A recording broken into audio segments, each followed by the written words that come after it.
All sports, all plays. Yeah. All sports, all plays.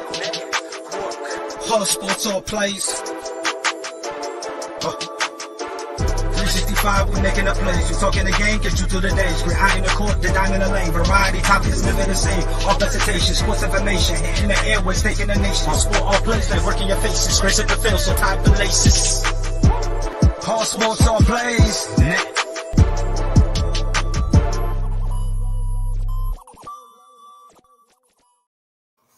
Good morning. It's the Touchdown Crew. It's your boy, the coach. I got to my left, I got Dustin. What's going on, Dustin? How are you doing today? Not much. How about you? Man, doing good. Just enjoying my Sunday with all this chaos that happened this entire week. Hey, so what we're going to do, we're going to start out on Monday recap, Cardinals and Rams. What's your take? Are the Rams back? Are the Cardinals who we thought they were? Well, coming into the season, the Rams were my pick from the NFC to represent in the Super Bowl, mainly because they added Matthew Stafford, who they felt was the missing piece. Yes, I get that Jared Goff got him to the Super Bowl a couple years ago, but he's not the same kind of quarterback that Matthew Stafford is. Matthew Stafford was always a top 10 quarterback numbers-wise when he's with the Detroit Lions, but playing with the Lions, you really have no hopes to winning too many football games, so he never got a chance to have the team that he has now. Goes to the Rams, and the first 4 weeks of the season, he's looking like an MVP candidate. He's looking like the quarterback everyone thought he was going to be, but then Sean McVay tried to get too cute and force Matthew Stafford to throw 50 times a game like he did in Detroit. That's not what's going to be the ultimate success for this team. They need to focus on how they played against the Cardinals on Monday. 30, 35 passes, get the running game mixed in with that. If they can do that, the Rams can beat anybody because they still have a good defense. They still have enough weapons where they can score points. And Stafford is still going to be one of the better quarterbacks in the league if you give him time to throw and if you design the offense around him. Okay. So what do you think about the Cardinals? I think the Cardinals are still good. The loss of DeAndre Hopkins is going to be the telling story of this team right now. They've dealt with a lot of injuries the last month. Murray missed a couple games, and yet they still managed to go 3-1 with Colt McCoy starting games. So that kind of shows you how good the team is without Murray. AJ Green is a shell of himself from when he was with Cincinnati. I mean, he's still a good, solid number 2 right now. He was the number 3 when Hopkins was out there, but losing a guy like DeAndre Hopkins is irreplaceable. Obviously, getting Zach Ertz involved is going to be a big help to that offense because it's going to open more things up in the running game. It's going to open more things up for Christian Kirk and AJ Green on the outside. But this Cardinals team is good, but I don't think they are as good as the number 1 seed. They're going to still win the division, I think, just because they had that 2-game cushion on everybody else. But I don't think they can make a deep playoff run without DeAndre Hopkins. Oh, okay. I agree with you. I said it from the beginning. The type of offense that they run is pretty much is it sustainable for a 17, 18, 19 game season, because including the playoffs. Because if even last year you looked at it when it got close to the end, they broke down injury wise.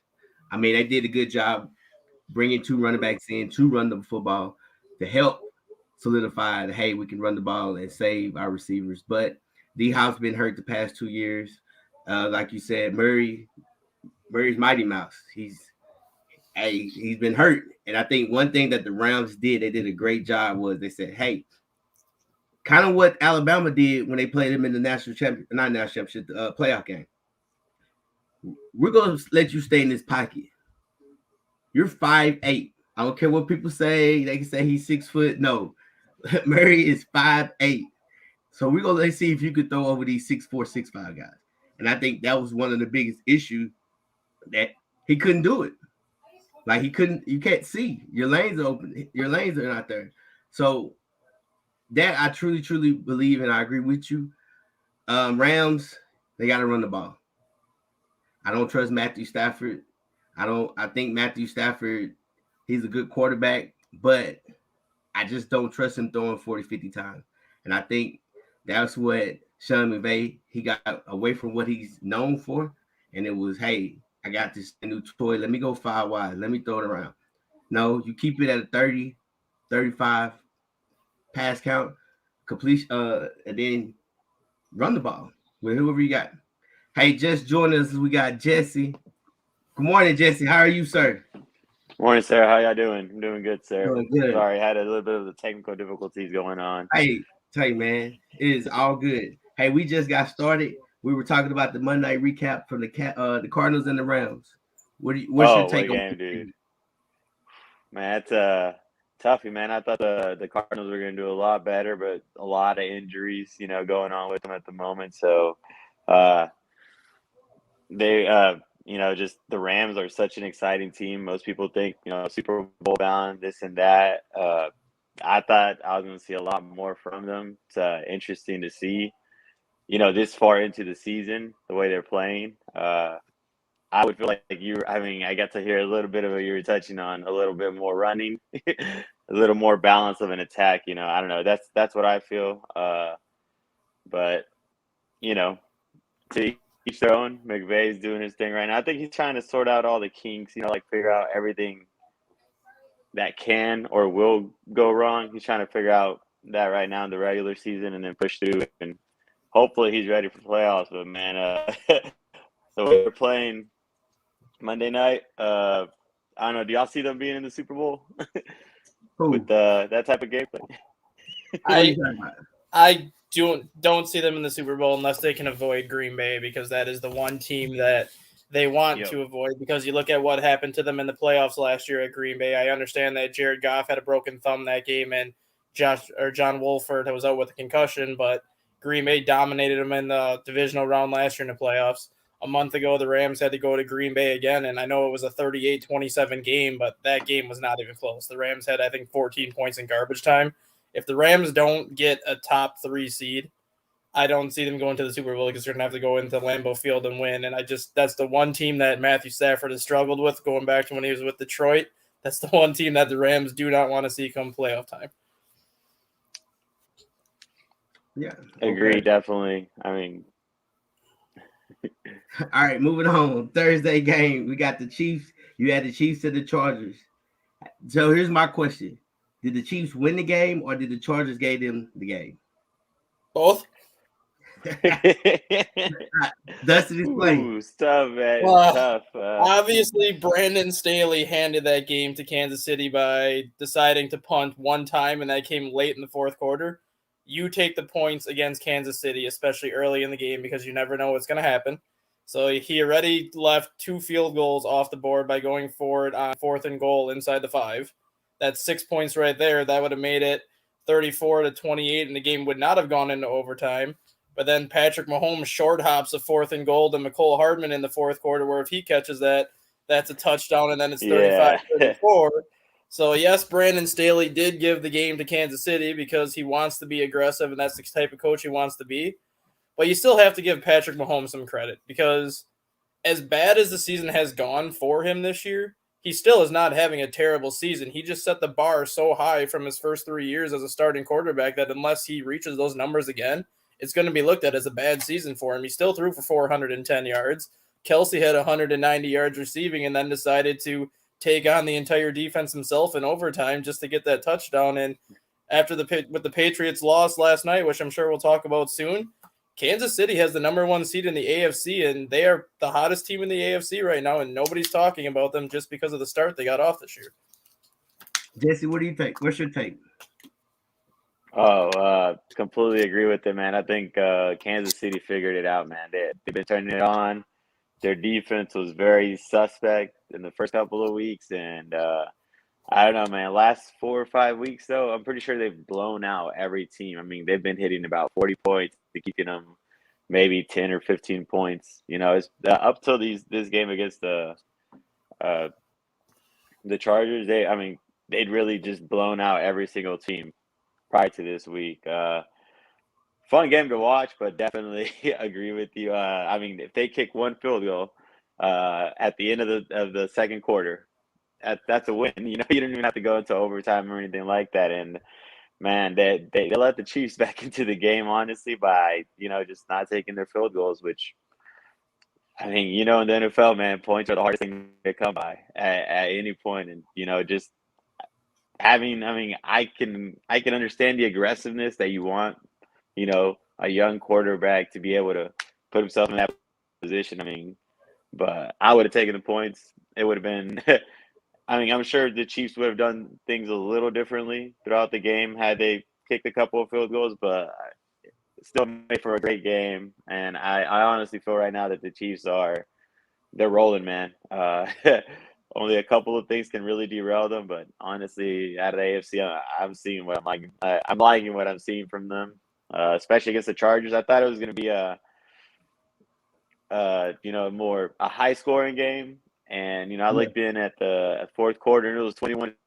And I was like, man, I guess it wasn't going to be that high scoring. And 7 minutes later, you're looking at a game 28-28 there, and it's going into overtime. So the Chiefs seem to have that balance of, anytime you give them the ball in 3 minutes, it's too much time. It's just too much time for them right now. They got their running game going. It's all gelling really nicely for the Chiefs. Definitely feel like the Chargers need to go back and work on some things, but they got good pieces. And you mentioned the Chiefs had that one injury, Jones. That's the Chiefs without a main tackle. I feel like yeah, Mm-hmm. yeah, I agree with you. And I said this earlier in the year too, when Kansas City was 3-4, that all it was going to take was one game for them to maybe figure things out, and then they go into Las Vegas and pound the Raiders 41-13.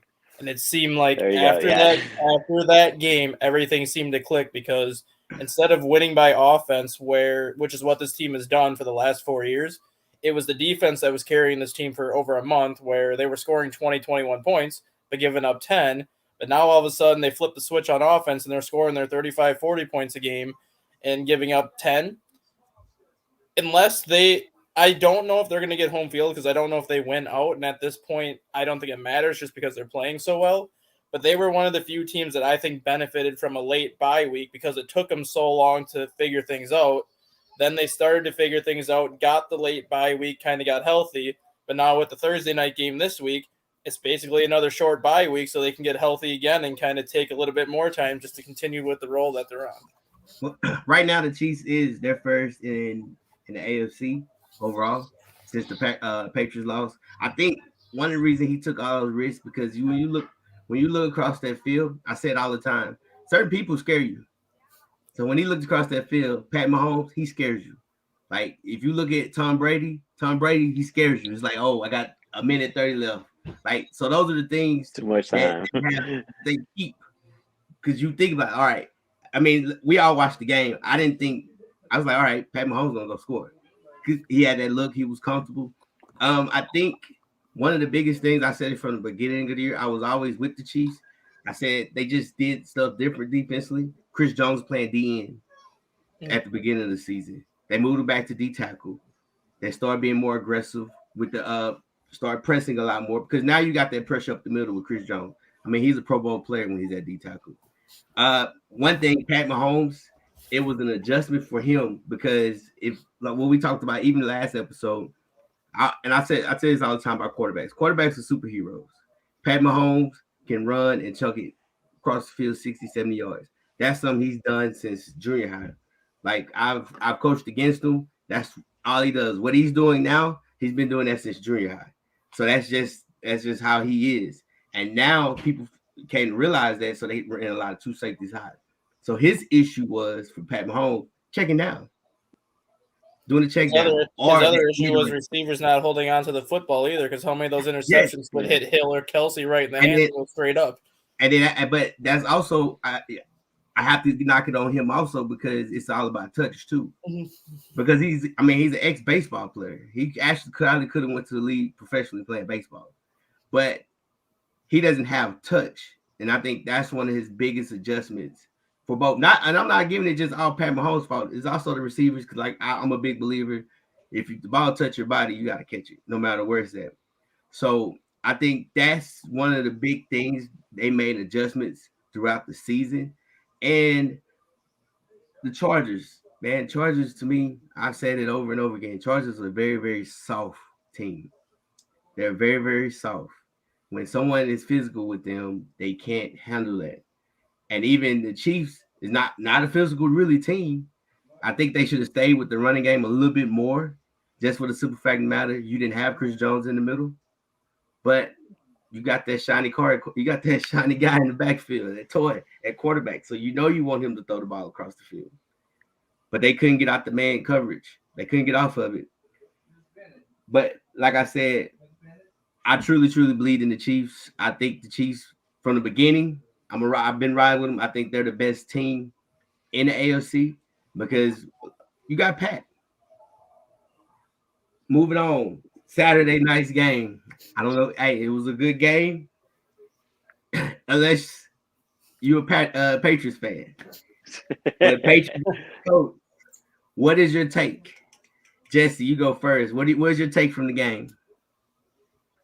I mean, I thought the Colts were going to win, but not by 10. I didn't think they were going to put up 27. I thought maybe 24, 21 max because the Patriots have been doing so well on defense. But at this point, man, I'm looking at the Colts. I'm thinking they're the best in our division as far as AFC South goes. You know, Texans, unfortunately, but bad year for us. But, yeah, I mean, I think the Colts are probably the best team right now in our division, and they're probably better than the Bills, I would say. I don't know. The Bills kind of just over the last couple of weeks really – I don't know, man. That's a whole different subject. But, yeah, definitely the Colts definitely impressed me. The Bill Belichick, dude, that dude to me is some type of higher power as far as the football goes. He can do a lot with a little. I mean, look at the Patriots at the beginning of this year. I mean, they looked terrible, absolutely terrible. Couldn't do anything. I mean, the fact that the Colts were able to run the ball the way they did on the Patriots, man, that's a big kudos to the line of the Colts and to Jonathan Taylor, man. I really didn't know much about Taylor till this year, but man, I mean, that guy's impressive. I mean, he's been putting up multiple touchdown games, and I mean, he's 20 plus carries for the last 5-6 games, and he's been absolutely killing it. I mean, we had a game with 172 yards. He had another one. I think just yesterday he had 150. I mean, the dude is phenomenal as far as running the ball goes. I didn't expect the Colts to be able to revive their team that quickly, but you know the Titans faltered a little with the Derrick Henry injury. It's the Colts to lose now. As far as I'm thinking it, the Colts went out, man. They can be in the playoffs. They can be doing some damage. Besides the Chiefs, I think the Colts are probably the next team in the line as far as a team that can really high power offense in the AFC that can run and defend. I mean, they've been a top 10 defense the whole year, and now it seems like their run game is gelling really well. I think they're a lot better than I was giving them credit for, and a lot better than most people give them credit for. Okay, Dustin, what's your take? Patriots. I mean, last 7 weeks, everybody was like, "Hey, Patriots." Oh, Bill, he's doing this thing. He's figuring it out. Oh, Mac Jones is the man, and this and that. And then now they play the Colts and they get slapped in the face. They got out-coached. Yeah, the Colts are a better team than what their record shows, and you can go back to Frank Wright's first year with Indianapolis when he started the year 1-5, and then they went 9-1 the rest of the way to go 10-6. So he's historically gotten off to slow starts with Indianapolis for whatever reason it is. They got off to another slow start this year, and all of a sudden they started putting things together this year. Jonathan Taylor, I'm from Wisconsin, so I've watched Jonathan Taylor basically his entire college career with the Badgers, and what he did in college is pretty much exactly what he's doing now. He's a guy that you just plug in the backfield. You basically say, I'm giving you 25 to 30 touches. You're going to follow the big hogs up front, and you're going to carry the team for us. He did it 3 years at Wisconsin, put up historic numbers in 3 years. And right now with Derrick Henry hurt, he's the best running back in football, hands down. There's not anybody even close to what Taylor's doing right now. And then even with Derrick Henry back, Jonathan Taylor is going to give Derrick Henry a run for his money the next several years just because the Colts have that offense tailored more to a run-first team like the Titans do. But Carson Wentz is a better quarterback than Ryan Tannehill. And that ultimately is going to be the difference in the next couple of years in this division. Patriots, I still believe in the Patriots for two reasons. Obviously, Bill Belichick is the main reason because he is the greatest coach in the NFL right now, and most likely the greatest coach in NFL history when you just look at everything he's done since he's been with New England. He loses Tom Brady. Last year they go through, I'm not even going to say a rebuild year last year because you look at how many people opted out because of COVID last year. That team was shorthanded from day one last year. They didn't have a quarterback. They lost 90% of their defense, and yet they were still competitive. Even though they won 7-9, they were still competitive every single game. This year they draft Mac Jones, and oddly enough, he's the best rookie quarterback this year, and it's because of the system that Josh McDaniels and Bill Belichick put in place. They don't ask him to throw 50-yard bombs. It's a lot of these 7-8-yard checkdowns that the receivers turn into 12-yard games just to kind of be a game manager and move the change. And then you have that defense. New England's defense is legit. And every time New England makes it to the Super Bowl or every time New England makes a deep playoff run, they ride their defense to force turnovers, and then they let Tom Brady, when he was there, do his thing with the short passes, and they're letting Mac Jones do the short passes. If New England gets home field, I think they can make the Super Bowl just because the experience of Belichick in those games, the elements in New England is going to be the X factor. And even if they don't get the number one seed, they're going to make a deep playoff run just because of that defense. And it's Bill Belichick in the playoffs. You know what his history is. You know what he does when he gets to the playoffs. And regardless what this loss shows, no one's going to want to play New England in January into February. So here's my question. So you said Bill's great in the playoffs. Without Tom Brady, you know his record is 0-for, right? In the playoffs? He hasn't been to the playoffs without Tom Brady. Yes, though. he did. Oh, yeah, he did. Yeah, early, yep. Early in his career, he did with that. Early. So my thing is this, and I truly was looking. I said it from the beginning. I think I had the Patriots to make it to the playoffs, but I didn't have them winning. I said it was going to be a close battle between them and the Bills for winning the division. I wasn't really high on the Bills. I didn't trust Josh Allen that well. Actually, matter of fact, I have the Patriots losing before they played the Bills in Buffalo. I had the Patriots losing to the Bills one time. I had them losing to the Colts, and I had them losing to the Dolphins. So right now, it's going to look like that. I don't trust. One thing about it is if you go up 14-0 on the Patriots, guess what? They can't throw the football. Mm-hmm. Matt Jones, you want to run the ball. And you can't, if you can't throw the football, you don't have receiver. There's not a receiver or a tight end on that side that I can sit there and say can beat the one-on-one. So now what team's doing is they pretty much loading the box. If it wasn't, and this is the guys on the truth, if you really think about it, if it wasn't 55 miles per hour wind, Bills would have won that game. I think so. I think Bill Belichick is a great coach, but I don't think I think a lot of people still living off of what he's done in the past, because I say it all the time, when you have the greatest quarterback of all time / hey, I'm going to take pay cuts so we can win championships. Like you can have that. Hey, this is the Patriots way. This is how we're going to do things. But I don't see that defense. To me, again, I think it's very, very small up front. I think they have a good pass rush. But you saw Jonathan Taylor was gasping. And you look at the games that they played beforehand. You go the Jets, Chargers. We already said it. I said it earlier. Chargers is weak. They're soft. They're not a physical team. Panthers still trying to figure out a quarterback. Browns, everybody's hurt. Falcons are the Falcons. Titans, if you really look at that game, it really was a close game. They was inside the red zone 3 times. If Derrick Henry was there, that's 3 touchdowns because Weston threw a pick on the 1-yard line and both running backs fumbled. And then, like I said, the Bills, that was blessed. So I think a lot of it is just a lot of fluff because you're in the AFC East. So now the Colts, on the other hand, I think as long as they give it to Jonathan Taylor, hey, Jonathan Taylor should touch the ball 25, 30 times a game. Carson Wentz should throw the ball 20 times a game. And it should be all out play action. Don't go straight out shotgun. Because Carson Wentz, we all know Carson Wentz going to give you a pick. He's going to throw, he'll trick it off. That's the one thing. And I think at the beginning of the season, and the only reason I kind of know, I knew Jonathan Taylor, and he's on my fantasy team. And I was like, That's give good. him the ball.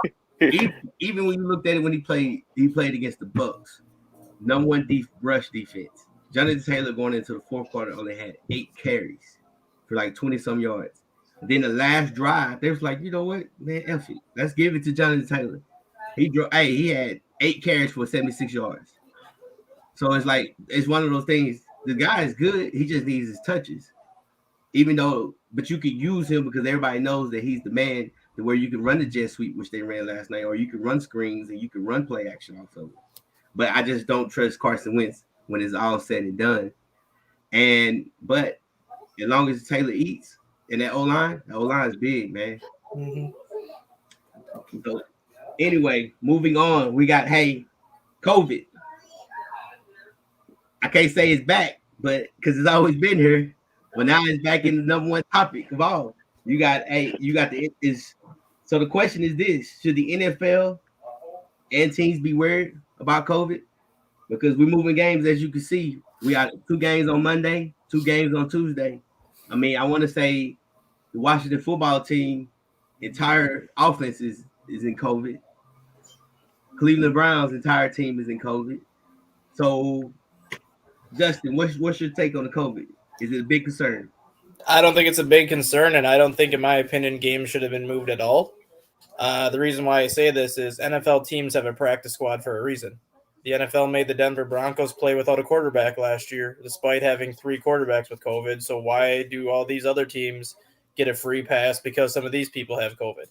Call up the practice squad guys, let them play 1 game, and then get back to it. You look at the NBA, the Chicago Bulls had to play 4 games with 7 healthy bodies because, according to NBA rules, you need 7 healthy players to play a game. The Bulls had 10 players out with COVID over the last 3 weeks, and they were forced to play 4 games with 7 players. And then the NBA finally stepped in and said, okay, well, we'll shut you down for a week because it's getting to the point where you don't need to be out there anymore.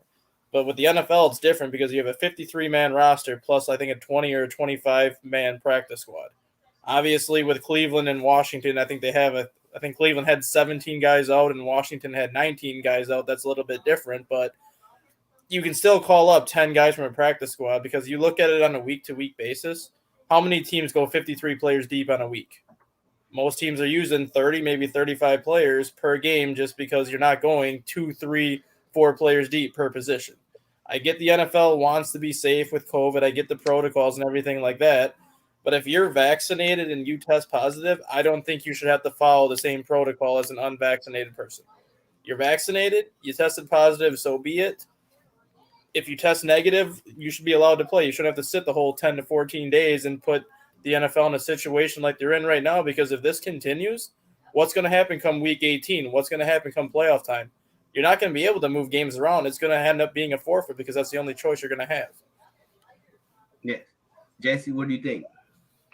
I completely agree with it, man. If you've been vaccinated, which I'm pretty sure most of the league has been, because it's been kind of a marker for most of them. I mean, we heard about the Antonio Brown thing, getting the fake vaccine cards and all that stuff. So, I mean, if you've been vaccinated, as soon as you test negative, man, get back out there. I mean, I think I'm in total agree with that because, it's been 2 years now. We got 2 seasons basically going into this now. Luckily, football is a little more spread out than most sports. Like you mentioned, basketball is tough in basketball, man. I mean, you got 13 guys. The rotations are a lot shorter. I think the league can make it through no problems this year, but definitely going forward, I like Dustin's idea a lot of just, if you're vaccinated, if you get it, man, as soon as you test negative, you can get back out there. It's only a couple of days from what I've seen once you've been vaccinated too. The time you spent sick is sometimes 5 to 7 days, not this 10 to 14 lead time, 21 days sometimes that it takes for them to be completely cleared out. So I think going forward, that'd be probably something they should look into, just because I have the Seahawks, Tyler Lockett, Collins on my fantasy, and this week is it's going to be a tough week, and it's a playoff week. But if the Seahawks were in any type of playoff contention, and they're fighting for a spot, they'd be in a pretty bad spot right now. If they lose Lockett, they're their starting running back, stuff like that. I mean, when that's teams the are making thing, a push. I think it has to do Yeah, with go ahead. money though too. I mean, I think it's a little bit of everything. I mean, if you really look at it, one thing I will give credit to the NFL this year, they've done a great job with the schedule, because a lot of games, it's close, and we're gonna talk about it in a few minutes. That if you look at it, say like you said, Seahawks still have a chance to make the playoffs. It sounds crazy, but if they win, win out, Mathematically speaking, they're still winning. Like they still. I there's mean, still a I know shot. it's a slim chance, but you still have a chance to make the playoffs. And even if you look at it, the games that they move, I mean, even the Washington football team, they lost all 4 quarterbacks. They still have a chance. I think the difference was between this year and last year, Dustin, it was you really didn't have fans at the games. Mhm. So, and no one was making money. Oh, Really? yeah. So they were like, you know what, man, who cares? Just, hey, and they weren't making, and nobody was talking about the Broncos making the playoffs. So it was kind of one of those things like, man, who cares? You guys go out. I mean, that's one thing about the NFL. NFL, they're gonna look first thing. Anything is the bottom line. Is the dollar. Is how this dollar looks. I mean, perfect example. You take Jerry Jones. All these guys all of a sudden started popping up COVID. Jerry Jones had a meeting with his players, like, hey, now you're messing up the money. And when you start messing up the money, that's when he has an issue. So I think that's the most important thing, that you got a lot of playoff games, like playoff teams, and you don't want that, well, they didn't make it because of COVID or because they had 10 guys out. I agree with you, though. I think that is one reason why you do have the practice squad. I think you need to add you need to add your 53-man roster to probably 63 possibility. It's more, you get more skill guys to just the what ifs and situations like that. So then you have a bigger team.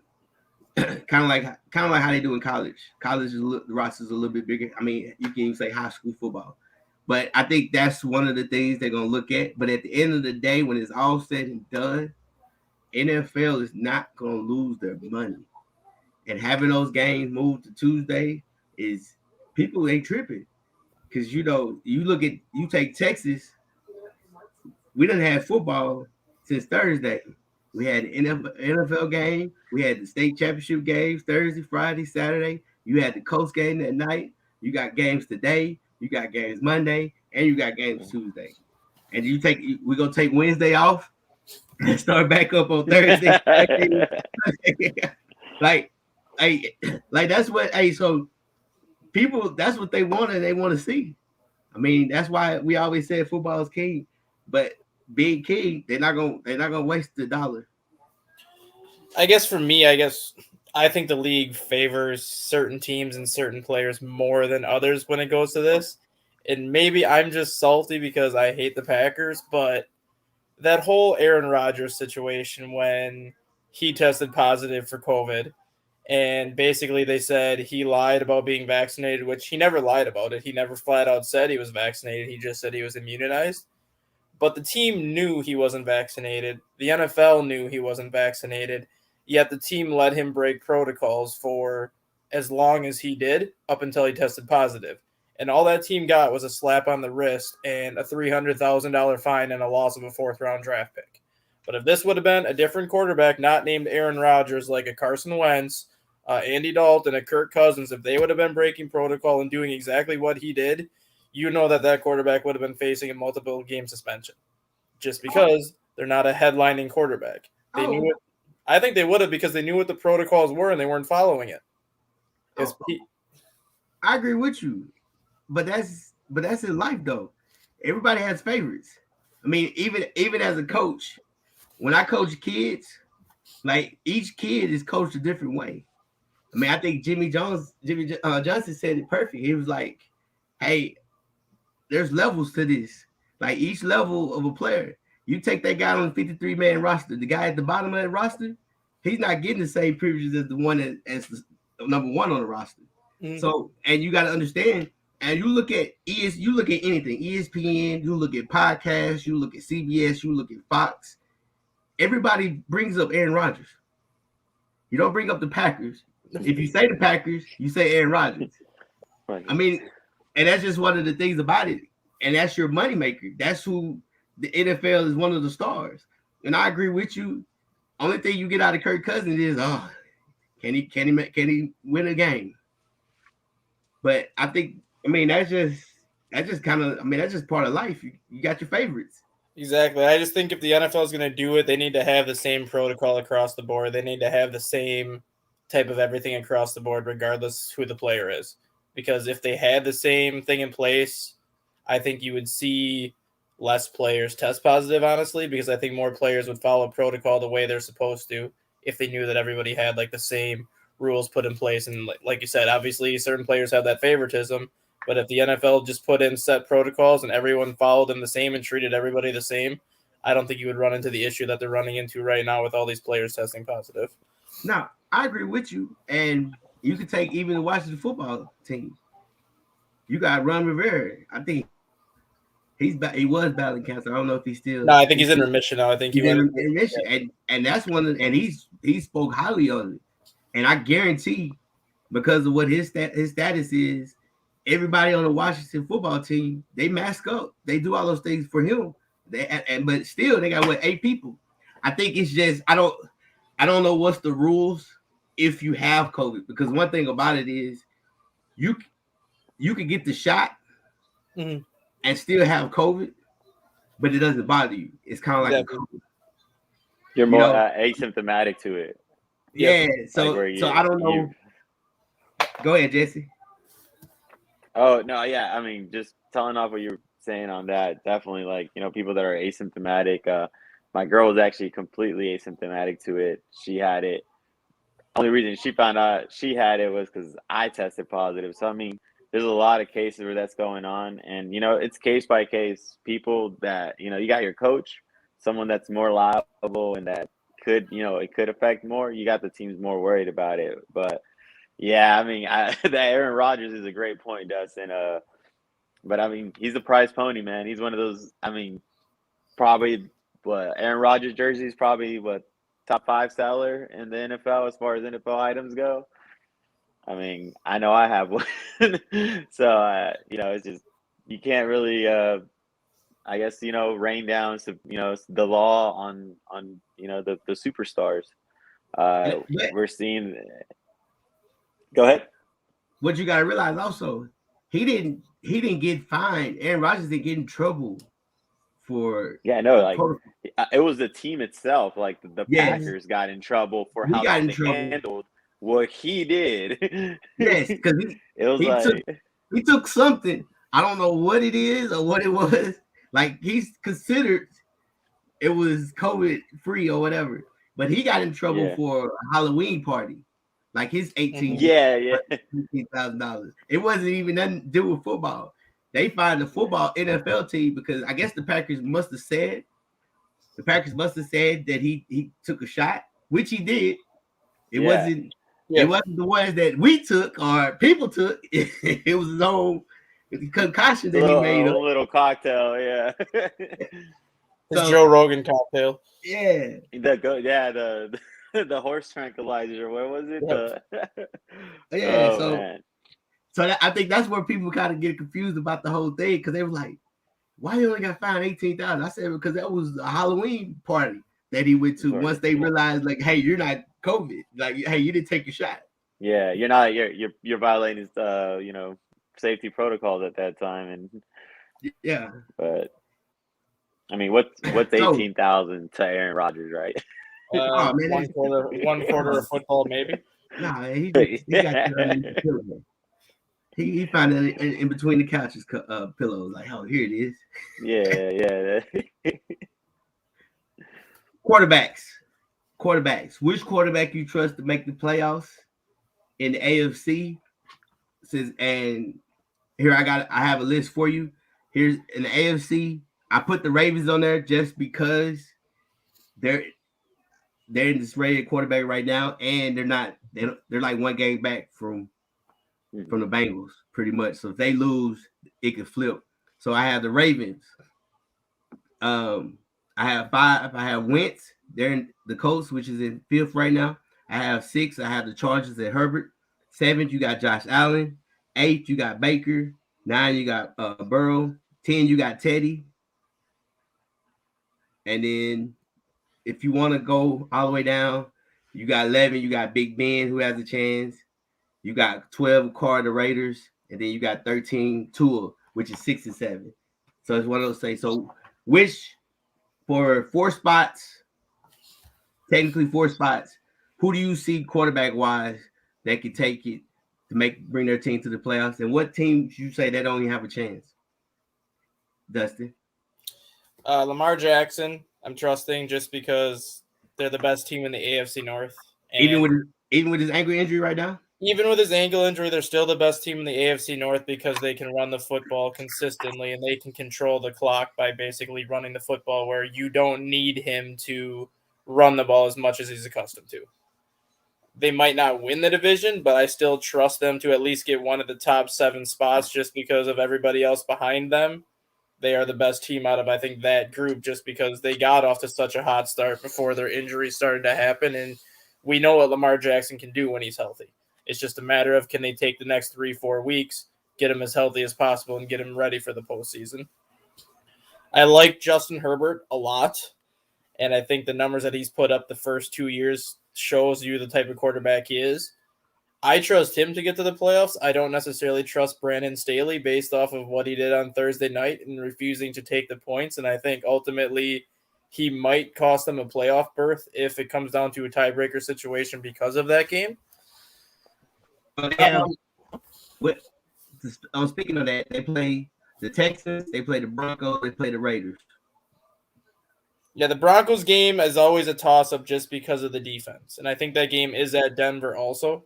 And if Denver is within like playoff striking distance also, which they technically still are right now, Vic Fangio is going to have that team ready to go.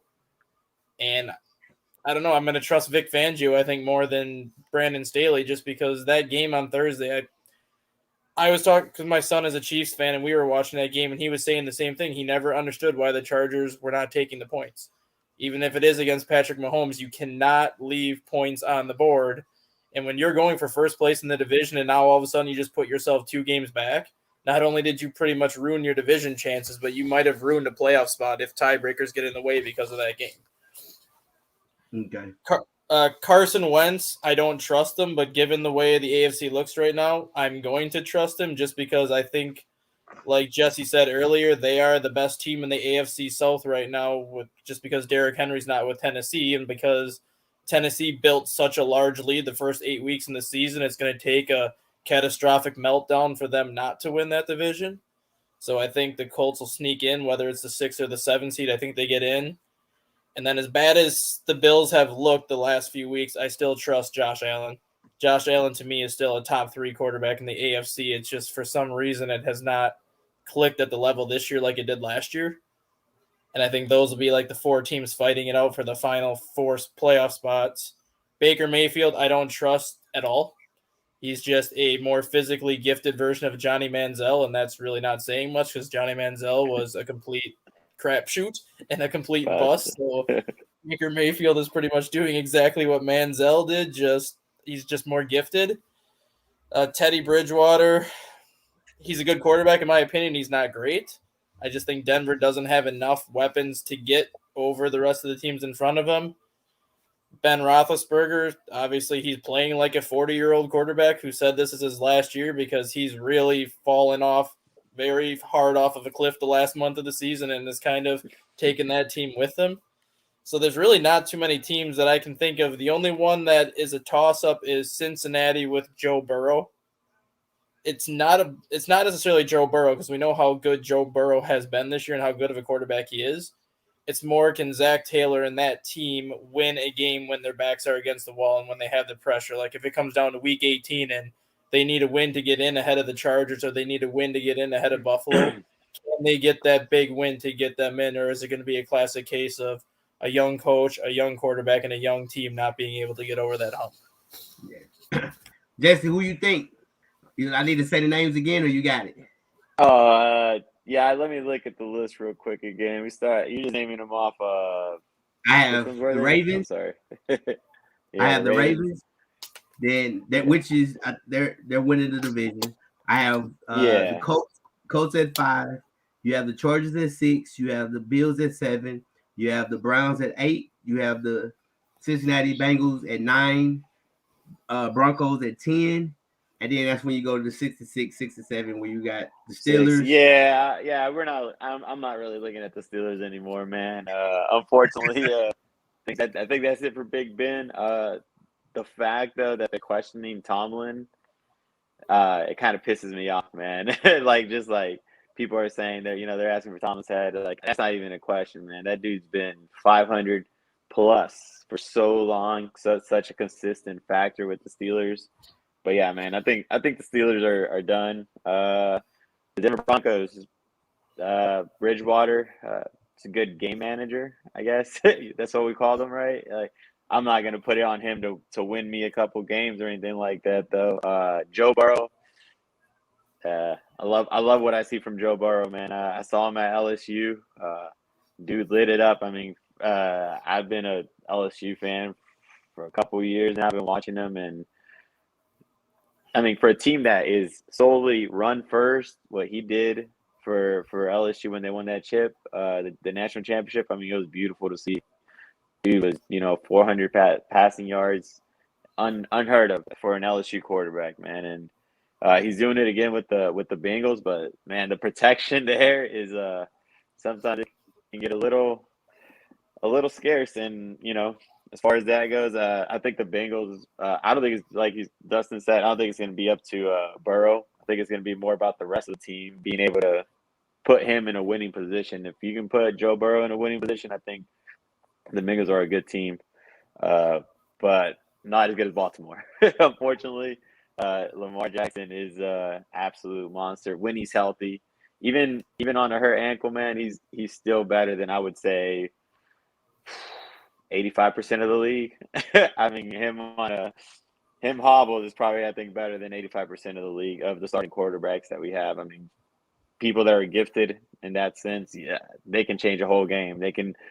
I don't know if y'all remember. I think it was last year where Lamar Jackson came in on a hurt ankle in the fourth quarter after he had gotten they literally hit him out of a game, and he came in and just in the fourth quarter did his thing, threw a perfectly placed pass, and won the Ravens a game against the Browns. So I expect Lamar Jackson to be there in the playoffs and kind of just be doing his thing that he's always been doing. The Colts, I don't trust their quarterback at all, Carson Wentz. I mean, look at how the Colts beat the Patriots. Did y'all see that stat line for Carson Wentz? I think it was 5 of 17. 5 of 17, I think, for like 82 yards or 89 yards. Yeah, yeah, under 100 yards, and he was good for the pick that Coach talked about. I mean, but they were still able to win. But I definitely don't trust Carson Wentz whatsoever, man. I mean, I don't know what happened in Philly, but he's never been the same since those first 2-3 years that he had in Philadelphia, man. It doesn't look like it's getting any better. The Colts are a good team, but if they get behind, I don't see Wentz pulling them out of any in a shootout. I don't think it's happening. As far as the Tennessee Titans go, they got Tannehill, right? We still got Tannehill over there. Yeah, Tannehill, yeah. Tannehill. Do they use Mariota still at all, or are they kind of Mariota is actually with the Raiders as at the Raiders now? Yeah. Oh, okay. My bad. I'm sorry about that. I didn't realize that he was already switched over. So who's behind Tannehill besides because that's something that I'm looking at. I'll hold on. I'll look that up for you. Hold on. You're looking at yeah. I'm sorry. I'll look it up right now. You talking about as in making the playoffs? Yeah. For the Titans, they'll make the playoffs because there's only 3 more games left, and then the Titans play. I know they play the Texans. Yeah. Hold on. Give me 1 second because I didn't even write it down. They play the Steelers today. They play the 49ers, Dolphins, Texans. So all they have to do is win one of those games. And then make the playoffs. That's going to happen. Yeah, they're definitely making the playoffs. But as far as making a push former Salt Lake Stallions quarterback Logan Woodside is Ryan Tannehill's backup. There. Okay, so That's going to be interesting. Not that I'm saying that the Titans won't protect Tannehill or anything like that, but man, there's something about Tannehill as far as like he's been in the league, and then sometimes I'm like, man, that's a damn good quarterback. I don't know how he could possibly not find like Joe on a good team. His stint with Miami was tumultuous, like it was up down, up down. Blame Adam Gase for that. Oh, Adam Gase. Oh, you know what? You're probably right because I mean, look at what happened with the Jets. That dude is, yeah, you're right. You're probably right on that one. But I mean, and then with the Titans, it seems like he has some games where he's looking great, and then all of a sudden he'll have a game. He comes out there and he just lays an egg, man. It's just like he's off it. He seems like he's Baker Mayfield every couple of weeks, man. So like when that happens, and you don't want that. It seems that side of him comes out once the playoffs hit. It just seems everything's so much more calculated once you get to playoffs that I don't see him or anyone on that team being able to help the Titans make a deep run. So as far as a quarterback for them, yeah, I would say not trusting him. Chiefs, yeah, we know Mahomes, we know what he is, certified baller, and you know what the good thing about the Chiefs is they played that game against the Chargers, and Mahomes had a really bad throw. He basically could have gave that game away on that fourth down. He missed Hardman by four yards, and then they gave him the ball back, and then they won the game. Yeah. So I think confidence at all time high. They're rolling. Well, I have the Colts. I trust Wentz because you got Jonathan Taylor. I have Josh Allen because if you look at their schedule, they play the Panthers. They beat the Panthers. They play the Patriots, but you got the Falcons and you have the Jets. So I really truly think that they're going to get in. I'm really nervous about the Ravens, and here's one of the reasons I'm nervous because they play the Packers today. You play the Packers, you play the Bengals, you play the Rams, then you play the Steelers. So I think they'll make it. I have Cincinnati, unless they just totally lay a goose egg, actually winning the AFC North. One thing I think even Nathaniel, he said he got the Bangles, Raiders, and Chargers. I mean, that looked good. I think the Chargers and the Bengals will make it, but I don't trust nothing about the Raiders. So I really, there's nothing. They're just dysfunctional. They're trying to figure everything out. So especially if you ever talk to a Raider fan, they're trying to trade everybody. Get rid of Carr, get rid of the tight end, just say forget it. All right, here we go. Moving on to the NFC. In the NFC, you have the Cardinals, you have the Rams, Washington, Vikings, Eagles, Falcons, Saints, Panthers, Seahawks. Which of these will make the final three spots? And in the NFC West, who do you have winning the division? Because if the Cardinals lose again, they're gonna flip. Rams is right there. They're one game back. Oh, that's so boy. I'm still going to go with Arizona, and I'm going to pull up their schedule for a second here because Arizona has Detroit today. So even without all the weapons they have, they should not have an issue beating Detroit. I mean, I give the Lions a ton of credit because the Lions have played very well under Dan Campbell, even if the wins haven't translated. They've been a very tough out for a lot of people. But Arizona still should win this game by at least 10 points. I'm not going to say they're going to blow them out because winning on the road is never an easy thing to do. They have the Colts coming up, which will be a tough game. They're at the Cowboys, and then they have the Seahawks. So I think Arizona just needs to win one game to get in the playoffs, whether it's to win the NFC West or not. And I think that win comes today against Detroit. So they should be in regardless. The Rams, like I said earlier, they were my pick to represent the NFC in the Super Bowl. And if they can get away from forcing Matthew Stafford to throw 50 times a game and focus on 30, 35 passes and mixing in 20, 25 runs, they can win the division because I still think they're the most talented team in that division, top to bottom. And I still think they have the best coach in that division in Sean McVay, because Sean McVay is a heck of a coach, and he's proven that since day one that he's taken over the Rams. So those two teams I think are going to be in regardless. It's just a matter of who wins the division and who doesn't. San Francisco, I like their chances to get in as a 6th seed because Kyle Shanahan has figured things out with that offense all of a sudden. And Deebo Samuel has turned into be an absolute monster, not just as a receiver, but now he's decided he wants to play running back and pretty much do whatever Shanahan's asking him to do. And it seems like every time he touches the ball, he's got a chance to score. As far as the 7 seed goes in the NFC, I'm going to put the Vikings into the 7 seed, and there's a couple of reasons why I say that. Record aside, Minnesota is a much better team than what their record shows. They are the only team in the NFL that has had the lead in every single game this year at one point. There's nobody in the league that can say that besides the Vikings. They're the only team in the NFL that's had the lead 8 times in the fourth quarter.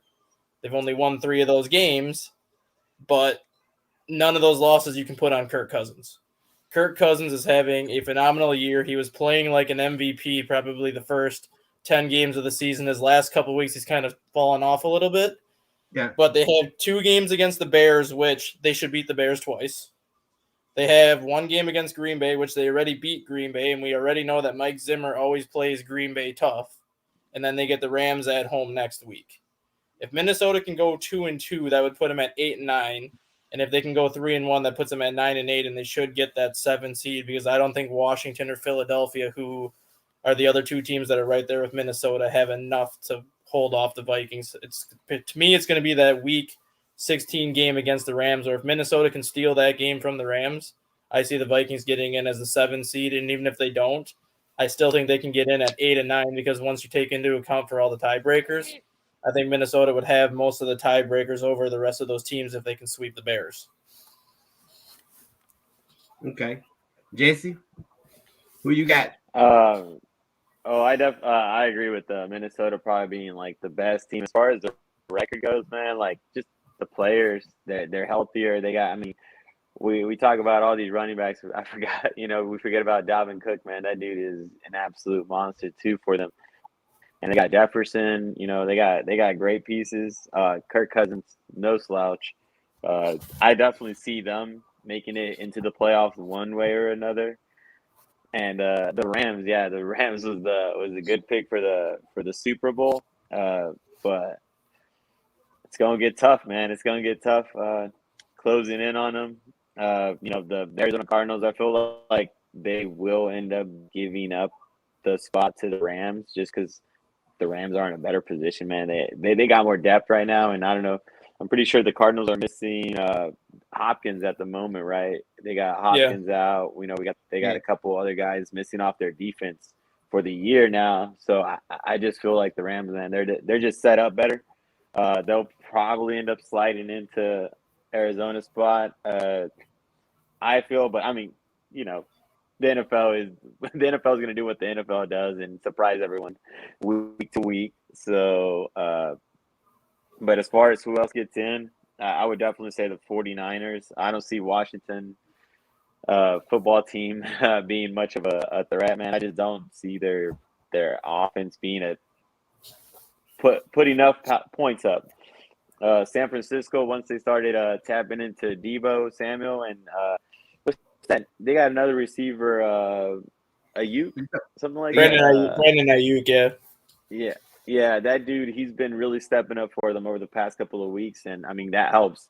It's been opening up their passing game a lot more than it has over the So there's some signs of life from San Francisco. I think they're going to make it into playoffs, and Minnesota.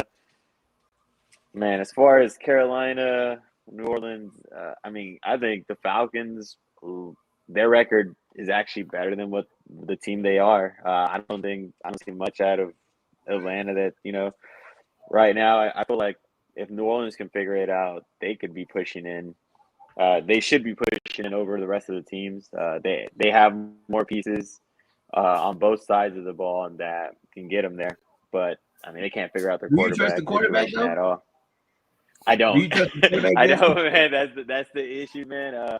Hill, Taysom Hill, man. That dude is he can be great, but like there's no consistency to him, man. There's some games, and then you got Winston as well, who I think Winston's out, right? He's completely out for the year. Yeah, Winston's out, Or and I is think he- Simeon's out too. Yeah. Yeah. I mean, because the what was it 2 games that Simeon came in? I mean, he was looking he was out there, he was slinging it, and he was getting yards, and you get Taysom Hill, man, and it seems like he should be able to do it, especially with as many years as he's been with the Saints. You would feel like he'd be able to get that offense going more, especially as someone like Alvin Kamara, and it just doesn't. I just can't trust them. But I mean, as far as pieces goes, they do got a good team. But yeah, I think you're right on that. I don't trust the quarterback enough to see them actually making that big push towards the end of the year for the Saints. But definitely, man, who would that leave then? Would that leave the Philadelphia, I think, is the last one that would leave with Minnesota. Yeah. So who's your man? I like the Eagles just because I have a friend of mine that's an Eagles fan, but I don't know if I trust the Eagles more than I do the Saints on that one, man. I like the quarterback more. Go ahead, man. Go ahead, Coach. So you have the Rams, you have the Cardinals. Who's your other 2 teams? Say them again. Oh wait, to make it like everyone from the National Conference, like the top. Make it to the playoffs. Like, I mean, Oh yeah, because we know the usual. In Tampa, we're good on. Yeah. I think Green Bay, Tampa, Dallas, we're all good on. We're good on that. Like, we know that. We're all good on. Yeah, so we know that. So now, who do you see the Rams still maintaining with all the injuries? But do you see the Cardinals and the Rams flipping spots, and they're going? Who do you think winning the AFC West? I do feel the Rams. I feel like the Rams flip it on the Cardinals, man. I feel like the Cardinals this past week, man, you could start seeing like their injury ravaged at the moment. So I think they're going to probably slip up, lose 1 or 2 more games, and I think the Rams can close out strong. So I think they flip spots, but I still think the Cardinals are going to make it in just because they got started off to such a hot start. I think they're going to be fine. They'll be in the playoffs. San Francisco will be the other one, and then I think the only one other I can put any faith on, Minnesota, man. They got enough, man. They can score enough. If they can keep their running backs healthy to where they can not have to rely on throwing 400 yards to stay in the game, I think that's Minnesota could be a real team. Actually, they just got to figure out how to make games defensive, I guess, towards the end. Because, like Dustin mentioned, man, like they've had the lead at one point or another in most games. Like they can score. What they can't do is like stop the other team from scoring. So look at the game against Thursday against Pittsburgh. That first half that Minnesota played, there was not a single team in the NFL that would have beaten Minnesota that night if they played a full 60 minutes like that first half against Pittsburgh.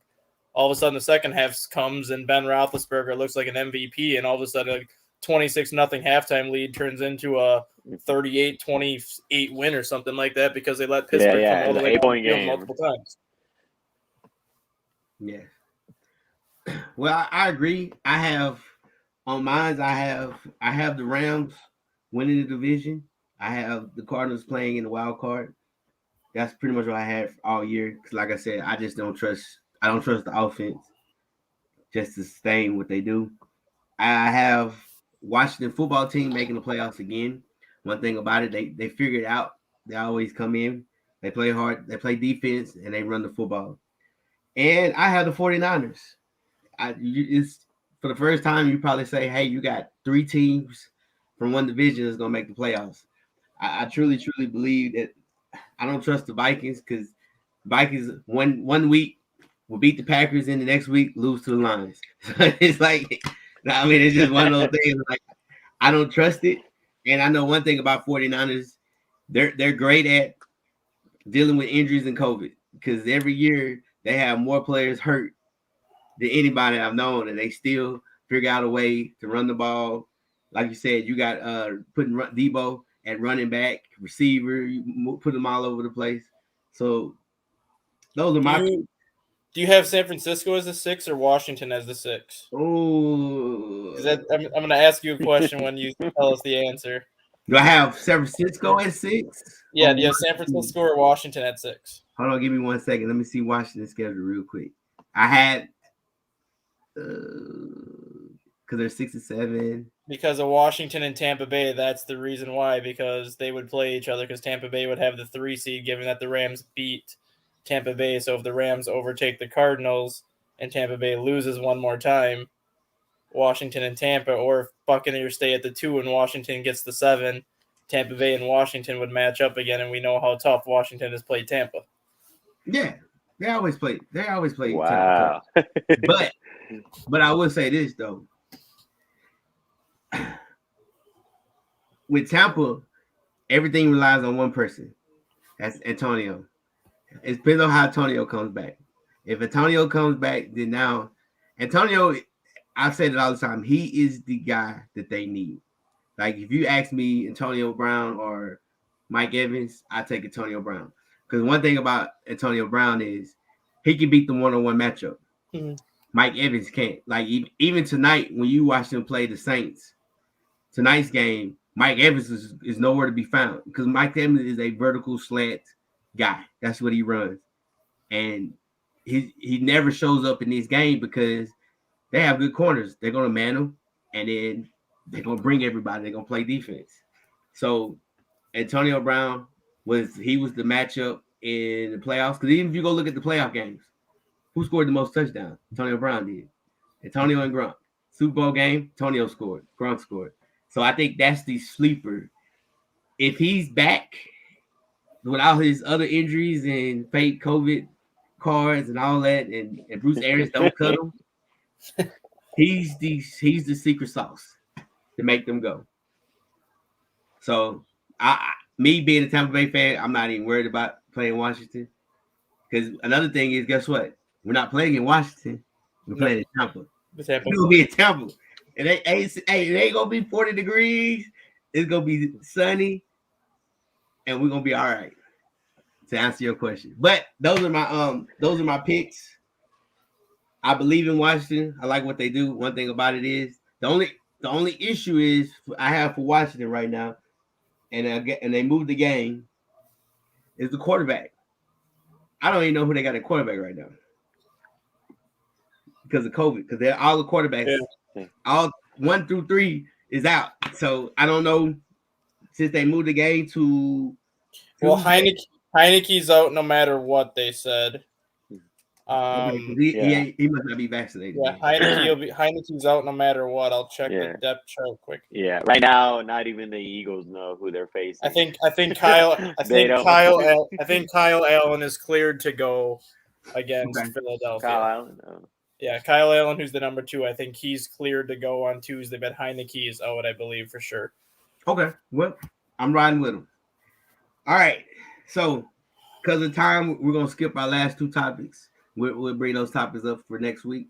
Hey, because usually this takes forever, because just usually when we do this is an argument.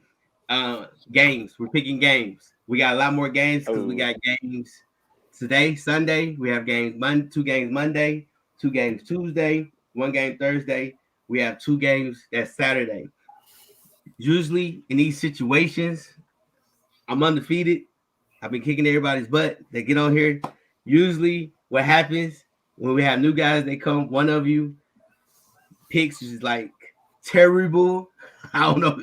It's always for some reason whoever comes on the show, they do terrible at these picks. So here we go. First game. We have Carolina versus Bills. Bills. Jesse, who you got and why? I got Bills. Man, because the Panthers got Cam. No, just kidding. No, I think the Bills they just got a better football team, man. Overall, even if and they're not going to be facing 40 miles an hour winds that they were facing against the Patriots either. So I think Josh Allen gets it going. Bills. You really think that even with the hurt ankle? Oh man, I'll take Josh Allen on her ankle, man. I will, especially with with the way the Panthers have been playing, man. I mean, I really thought that once they got Cam back, they were gonna get like this shot, like of just adrenaline, like when teams switch coaches, they kind of just play really hard. They start playing up to the potential. It doesn't seem like that played out in Carolina at all. I think the Bills take it pretty easily. So you know what? That probably means Carolina's going, right?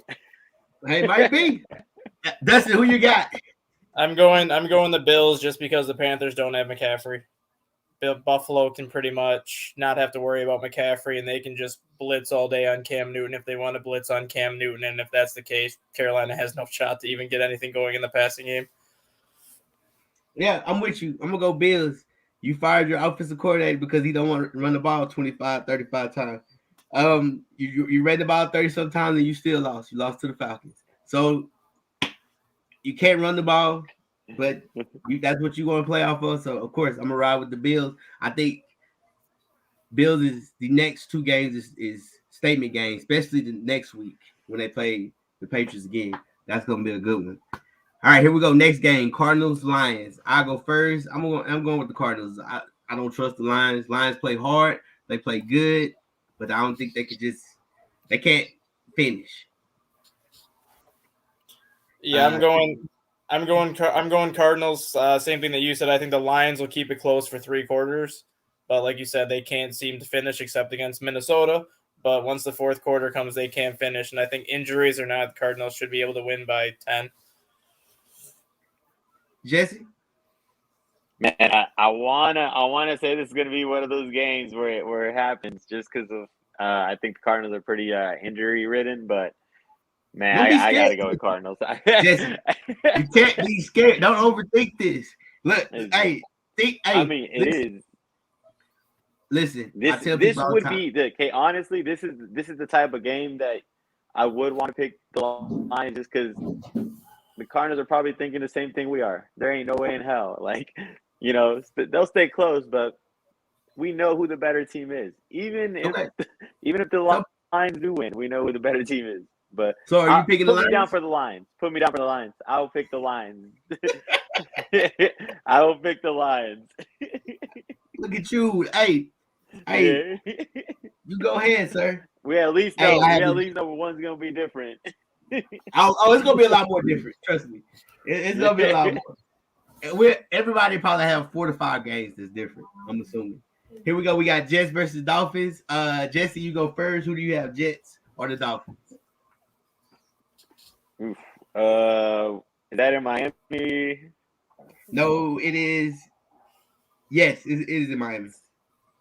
Definitely Miami. Miami is going to take that, I feel. I think Jets only win when they're at home, if they do win. Dustin?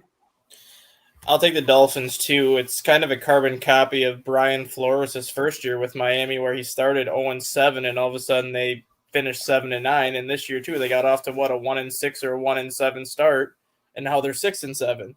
So they're playing good, and the Jets are just the Jets, and they're a mess that stems back from when Adam Gase was there, and it's going to take them quite a few years to figure out what they want to do in New York, so I'm going with the Dolphins. I'm riding with the Dolphins. Jets is a garbage team. They just need to get rid of them, but hey, I'm going to ride with the Dolphins. Cowboys versus the Giants. They're playing in New York. Dustin, who do you have? This is a sneaky good game because I do think the Giants have the ability to beat the Cowboys. I just don't think they can beat them without Daniel Jones, and for that reason, I'm going to go with Dallas just because as bad as Dallas has played the last month, it's still Dallas, and they're the most talented team in that division. I think they just want to wrap everything up sooner rather than later and then just focus on getting the 3rd or the 4th seed in the NFC and going from there. Jesse. Agreed. Dallas takes it just because, man, if the Giants, if that Daniel Jones there, I'd feel a little better about him, but Cowboys too good, too much talent. Okay. I agree. I'm going with the Cowboys. I think if Daniel Jones was playing, they have a great chance, but he's not. So I'm gonna ride with the Cowboys. I think the Cowboys' offense is gonna be good enough to put up points. Defenses for the Cowboys is playing great. So I'm gonna ride with the Cowboys. Titans versus Steelers. Here I go first. I'm gonna go with the Steelers. I'm gonna ride with old man Big Ben. This is his last hoorah. So I'm gonna go with the Steelers just because I know everybody's probably gonna go with the Titans. Titans, I think offensively they can't run the ball, so you rely more on the pass, and then defensively they do just enough. But I think the Steelers gonna get this one. Jesse? Man, we on the same one, man. I honestly feel like I think the Steelers get this one just because of the spot they're in. I don't know why, man. The Steelers always in hot water. I guess it's because of the division they're in. They're the Steelers, it's kind of like the Cowboys. They're, one of the most winningest franchise. So anything other than anything other than a playoff spot is, the Steelers are like, they're trashed or this or that. I think they win. They win. Tomlin, they're at home. The Titans have been very sus since the injury. Since Derrick Henry got injured, I feel like they lost their identity. They just kind of disarray. I think the Steelers take this one. Who you got? I'm picking the Titans just because you both went Steelers. I'm going to go different on that one. That's the only reason at all. Hey, it's all good. It's all good. All right, here we go. Texans versus the Jags. Jesse, I know this is your team, so I'm going to let you pick first. Let me see. Oh, man. No one wins this one, not even the fans, man. No, I'm just kidding. Tie. Oh, God. That would be the Texans and the Jaguars. I'm going to say the Texans, and that's just because I'm a fan, man. I honestly think they're probably going to lose. I don't, man. We're terrible. We are. We're dysfunctional. We're as dysfunctional as it gets, man. Luckily, we're facing Jaguars, which is just as or worse than us. I really don't think we win, but I can't go against the Texans when we're playing the Jaguars. I'm lay it out that way. So I'm gonna say Texans by a field goal. Okay. Who you got, Dustin? Texans are my favorite team, so yeah, I mean they're. Oh, for real? Didn't know that. They're not my favorite team. My second favorite team. They're my favorite team out of the AFC. So I mean they're kind of dysfunctional, like he said, and I would like to pick them, but one thing that we've always seen in the NFL, NBA, MLB, everything, whenever you fire a coach mid-season and you have an interim head coach, that team seems to play very well in that first game with the new coach. Ooh, and for that reason alone, I'm going to go with Jacksonville because Darrell Bevell is one of those guys that should have been an NFL head coach years ago and never really got the opportunity to be. I think he should have been a head coach years ago, yeah. And I think this is kind of going to be his basically month-long audition for whether the Jags keep him on next year or whether another team looks at him next year, because I think with him as head coach right now, I think he can kind of unlock what Urban Meyer couldn't unlock with Trevor Lawrence. So I like the Jags in this game.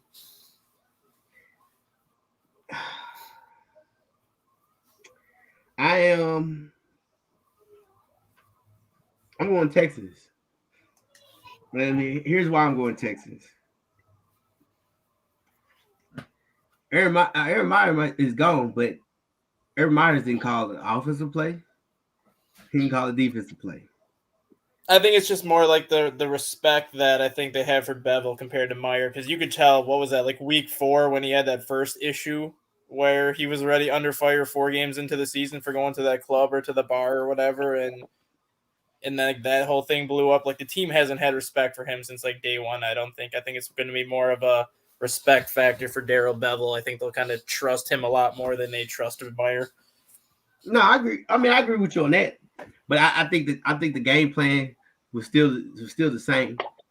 I think Urban Meyer, like I said, he was more of a head coach. It was like he said. They said, I think it was Tuesday when they fired him. He just got in his car and he left. They were in the meeting waiting on him to see if he checks off on the game plan and what they think. So I don't know about him being, because offensively he's never been exotic. It was a simple offense. But hey, that's a good pick. I'm gonna ride with the Texans. I think defensively, I like what the Texans do defensively. They do a great job with the Tampa too. Lovie Smith put his guys in position to make plays. I think offensively, they need to run the ball. Texas run the ball. But there's nobody on that defense that put fear in my heart. And I mean, honestly, true, there's nobody on that offense that really do anything. I think it was a blowout first play. But hey, we gonna see. That's why we play the games. Here we go. Bengals versus Broncos. Who do you got? I like the Bengals. Why? Bengals? Ooh. Mainly because of what we were talking about a couple topics ago, where Joe Burrow's good enough to win this game on his own, just because Cincinnati has more talent offensively than the Broncos do. And I think their defense is also very underrated. They're not a great defense, but I think they're underrated. They do make plays, and they can get to the quarterback. Teddy Bridgewater's a game manager, and he's going to need to put up points to beat Cincinnati. And with you saying that you think the Bengals are going to overtake Baltimore, and Jesse and I both think the Bengals are going to be one of those teams fighting for the playoff spot. They need to get as many wins as they can now before they get into the last game of that year with Baltimore, I think, one more time. So I think this is one of those games that Cincinnati knows they need to have, and I think they just go into Denver and take care of business. Who you got, Jesse? I got the Bengals, but I think it's going to be a struggle, man. I think it's going to be a struggle. Denver is a tough team, man. Their defense always good. I think Cincy gets it done, but I think it's going to be a pretty tight game. I think the Bengals take it, though. They need to. They have to. If what we said is going to play out with the Bengals, they need to take this game. They need to prove that they can beat people, teams like Denver.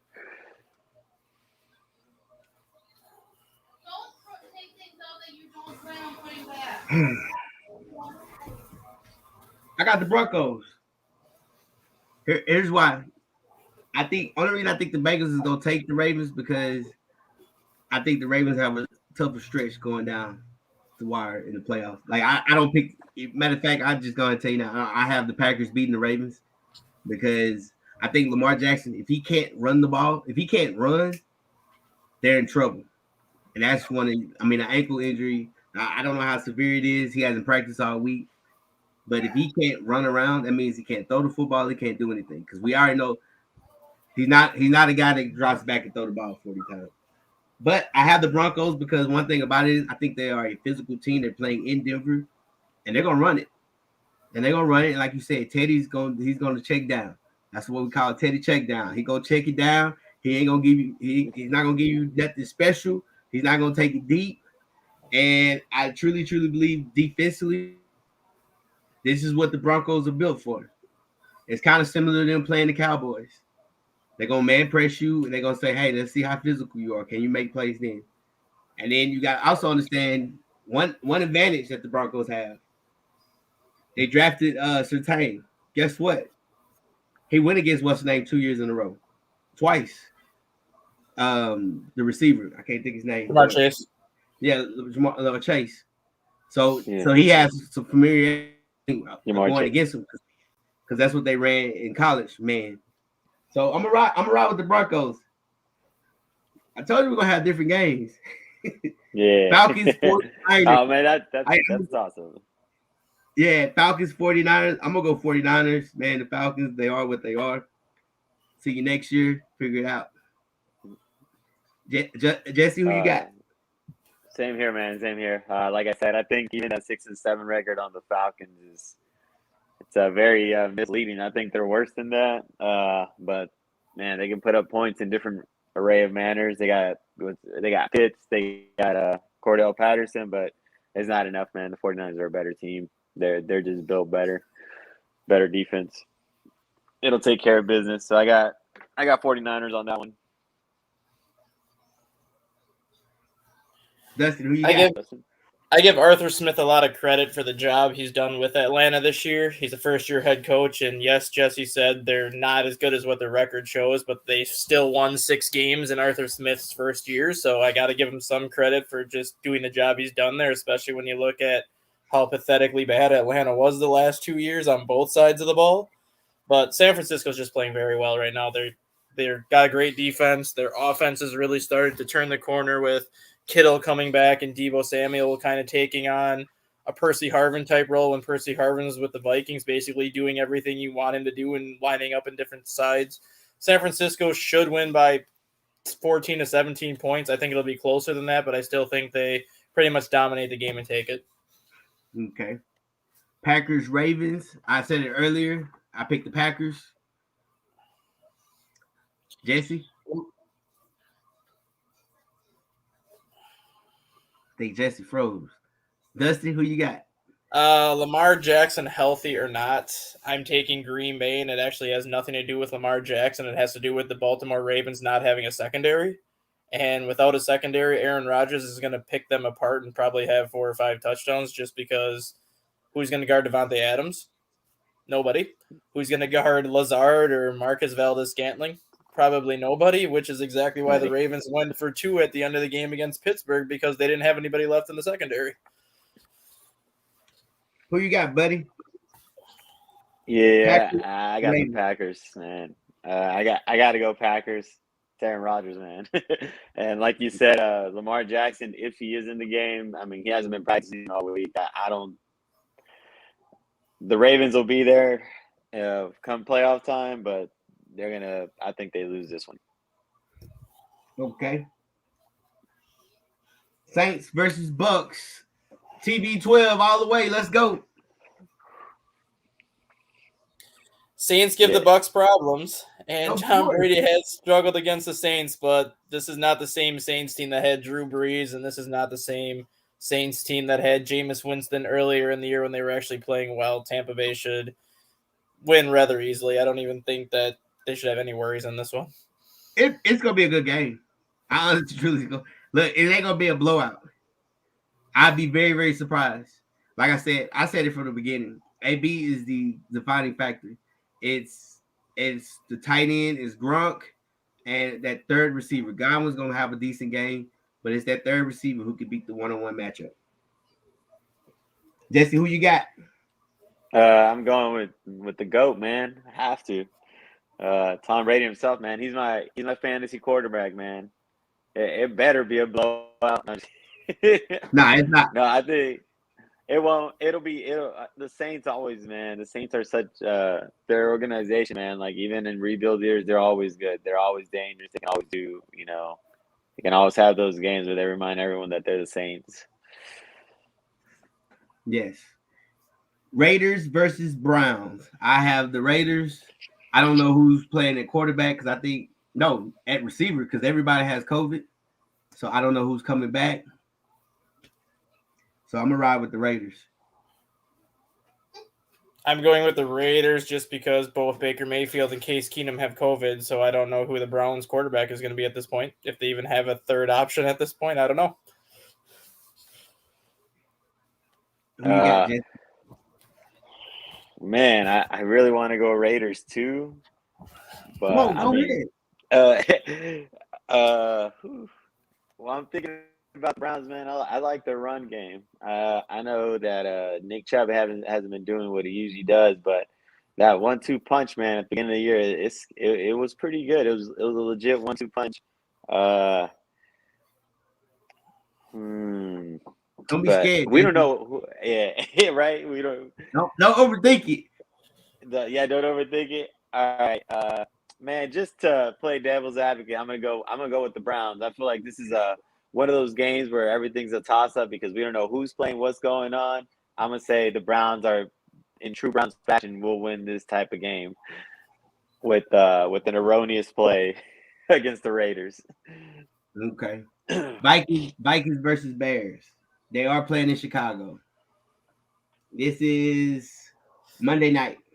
So Minnesota's my favorite team, and they've been my favorite team for a while. So I'm obviously biased towards them most times, but like I said earlier, this team is better than what their record shows, and they've pretty much every game they've played, they've had spurts where they've shown they can beat anybody in this league. It's just a matter of can they finish a game in the fourth quarter, which they haven't been able to do.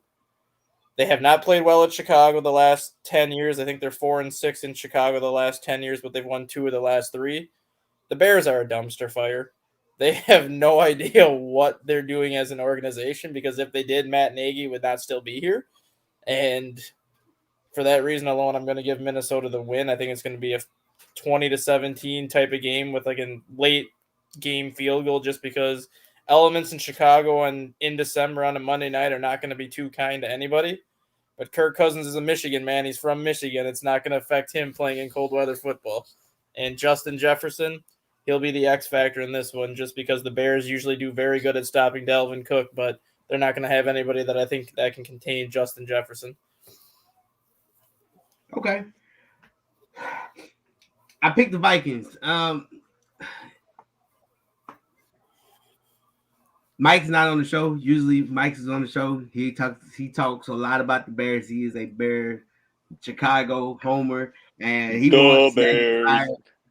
He wants to fire. So I'm gonna ride with him. I'm gonna go with the Vikings because I want him for the Bears to fire Nagy, get somebody else, and still suck on a continuous basis.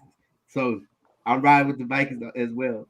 I got Seahawks and Rams. I picked the Rams. I think the Rams is clicking. I don't trust Russ Wilson. He hasn't really proved anything since coming back from the injury.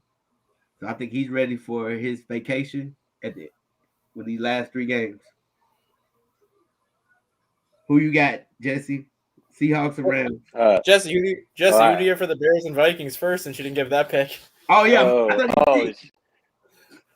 You didn't pick? Well, you already know. No, I'm not sure, but in my head I picked the Vikings. But then, but yeah, no, I was gonna pick the Vikings just based on their.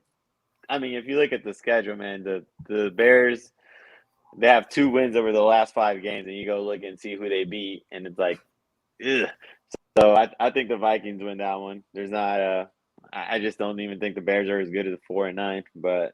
On the Seahawks and Rams, I got Rams winning that one too. I think hopefully the Seahawks just kind of reel it in for the year. Just call it a year now, man. They got a bunch of players missing. They're gonna have Tyler Lockett out, Collins out. I mean, so I don't think they do much Tuesday against the Rams. I think the Rams get that one. Yeah, I'm going to go with the Rams also. I compare Seattle to kind of what the Golden State Warriors were for basketball last year, where Klay Thompson was out for the year and Stephen Curry was pretty much hurt the first 4 months. So they kind of, what I said, took a year off because they knew they didn't have the horses to make the playoffs and basically rebuilt their franchise. And now look at what the Warriors are doing in the NBA.